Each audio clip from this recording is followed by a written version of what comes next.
Hey guys, it's CarbonClyve, and today I wanted to bring you a conversation piece based on a topic that's a hot topic right now in the NRS scene.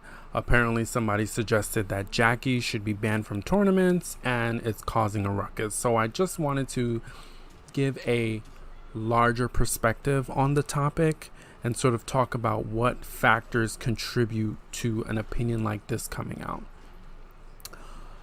Before I get into that, just some disclaimers. Number one, I'm not a top player. You don't have to remind me. I'm very aware of that. But despite not being a top player, I am equipped to sort of lead this dialogue. This is something that shouldn't happen on Twitter. This should be a conversation piece. So I'm totally equipped to do that. It's literally in my academic DNA. And if you know Clyve, you know what I mean.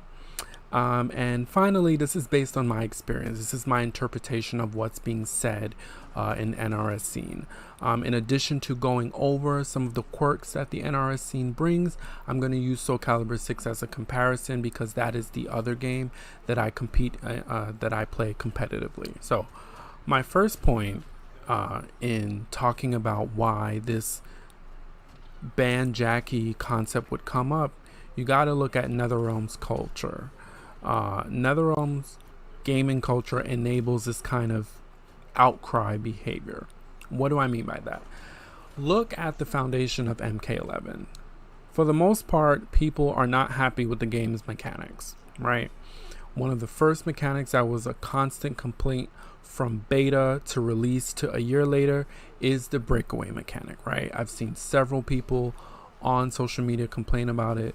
Top players across the board wish the mechanic could be changed in some way. For the most part, it feels like an underdeveloped mechanic, which seems to be a theme. You'll see what I'm talking about in a second.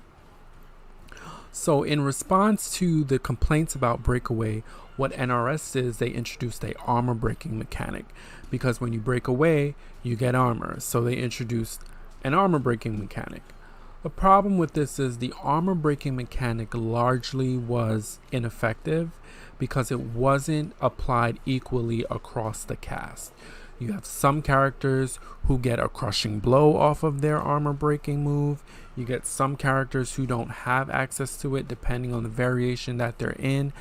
For the most part, it feels like a mechanic that should be universal and should not be contingent on which variation you play. I think most people would agree with that point of view. So you have inconsistent mechanics across the cast, right? And then, for the most part, NRS has not decided how they want MK11 to be played. If you recall when the game was first announced and they were sort of walking us through how the game would be played, one of the main words they used is they wanted it to be more neutral focused, neutral heavy. What does that mean? They kind of wanted you to walk back and forth, feel your opponent out, make some moves with. They wanted to tone it down compared to MKX. If you recall, MKX main mechanic was the run feature. So you would have characters running back and forth on the screen, doing these crazy 15-20 hit combos. It was a lot to handle. Personally, I'm much more of a zoner. I have a zoner type playstyle. I like to play like the mid to long range. So MKX was overwhelming for me. So when we were going into MK11, I was very happy to hear it's neutral focus. It would be slowed down. It's very much CarbonClyve. However, even though they said it's supposed to be neutral focused, what ended up happening is you had characters that had special moves that broke that rule. One of them is on the screen right now. Even I am a Cetrion main. As you can see, she's on my wall. I am a Cetrion main, but I do acknowledge that her geyser is an issue in combination with the frame traps that she gets off of the rocks. I understand why that's so frustrating to deal with. Like, you should be able to walk in the game. And it's not just her. Garrus has the sand trap as well, which is another move of this type. And you can add Jacqui upgraded to that equation. You're not able to really walk back and forth because she can really leap to anywhere you want, to anywhere you are on the screen, which is problematic. So, what do these 2 points mean? Mechanics inconsistent amongst the cast, We're not really sure how to play the game. That creates a culture in which the players almost over-rely on their characters' gimmicks. Now, some of you might say, well, duh, Clyve, it's a fighting game. That's what you're supposed to do, which is fine. If you find a character you like, I'm so happy for you. Congratulations. But for the most part, you should be able to pick any character you want and enjoy the game. And for the most part, I feel like the majority of the community can't do that. Not only because they're not sure how to play this game, but because the game's mechanics are inconsistent. So that literally creates a culture of nerf this character is broke, this character sucks, this character needs to be buffed. Because not everyone was treated equally. I mean, in fighting games, you're always going to have stronger characters than others. But in this game, it feels like about 6 characters are super strong, or they have some kind of like gimmick that is just frustrating to deal with. And again, where are the game's mechanics helping me deal with this type of playstyle? It doesn't. So I then have to rely on character gimmicks. That's why I stick with Cetrion. I like to zone, and her zoning is really hard to deal with. But guess what? I can play the way I want to play. But if you're not a Cetrion main, you don't have that privilege, which is frustrating to deal with, which is why we get into the conversation of nerf this character, buff this character. I also want to bring up testing of characters. I don't think NRS is doing a good job at testing characters before they release.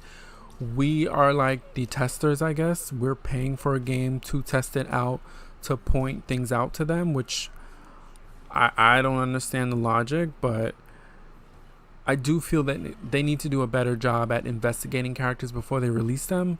Perfect example right now, Fujin. He's half-baked. He was not ready to be released. There's so many bugs. He doesn't do a lot of damage. It's clear that they focused on the animations with that character and didn't really think through how he would actually play. What ends up happening when Fujin is released? People are telling us he's bottom tier. Some people say he sucks. Some people are telling everyone to shut up. I mean, it's just, if we had a more complete game, we wouldn't be having these conversations. So for the next part of this conversation, I want to bring in Soul Calibur 6 as a comparison. I chose Soul Calibur 6 because it's also a game that I play competitively, and I would say I've had more success in Soul Calibur 6 in terms of putting myself out there as a known competitive player than I did with MK11. So I chose Soul Calibur 6 on purpose because I am constantly looking at how the two communities interact and how they're so different. So I wanted to talk about my own mindset. I find that when I lose in Soul Calibur 6, my immediate reaction is not to complain about my opponent's character. My immediate reaction is to hit the lab and figure out what can I do to change the outcome the next time I come across that character, no matter who's playing that character. And I'm working to carry that mindset over to MK11, but it's a struggle. Because as an NRS player, I know that the conversation is not really about labbing. It's not really about the game's mechanics. It's instead about how strong the character is. I also find that community discussions in Soul Calibur 6 are more robust than NRS. And I don't know, I'm not quite sure why. I have several assumptions or several thoughts as to why. I think it might be because Soul Calibur 6 community is much smaller than NRS. I also feel like the competitive community in Soul Calibur 6 is much smaller, and the casual base is much smaller. Whereas with NRS, you have a huge casual base, and then the competitive space is smaller. Now, it feels larger because NRS typically has bigger events, more money in the pot, etc., etc. But for the most part, even though it's a larger community, people are not having discussions. They're having arguments. They're tweeting at each other. They're insulting each other. And no one's really trying to get to the root of why everyone's upset. And the root of it is NRS enables this by how they buff and patch characters. To their credit, they're trying to change this with MK11, but again, they're not successful with it. And the game's mechanics are largely they're not pleasant. They don't help, really. They really don't help. So there's not a robust conversation about this with NRS. It's just people yelling at each other. And, if one person makes a complaint about something, the other person is not encouraging them. They're just telling them, shut your face and go lab. And I get it, I guess, but I think we need to have more discussions than back and forths. That's really my opinion when it comes to MK11. That is happening in Soul Calibur 6. People are figuring out what to do with their character. I must give a plug and shout out to Incendiate and Sane, who have been instrumental in my growth as an Ivy main in Soul Calibur 6, because I have that resource. I don't have that resource in MK11.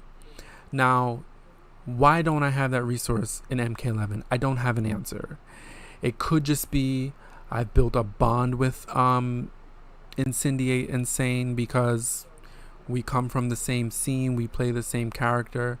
They're largely positive and nice people to be around. That's not happening with NRS. Not that there are not nice people, but people aren't being helpful with each other as they can be. And quite frankly, that motivates me to be a better player because I'm being motivated by my fellow peers. I'm not seeing that in NRS at all.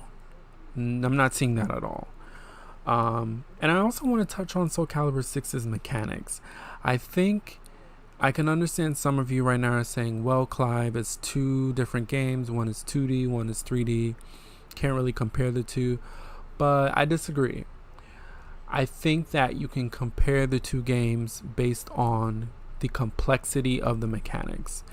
So briefly, Soul Calibur 6, without even getting to characters, you have the ability to step left and right. You have the ability to jump. You have the ability to 8-way run. You can guard.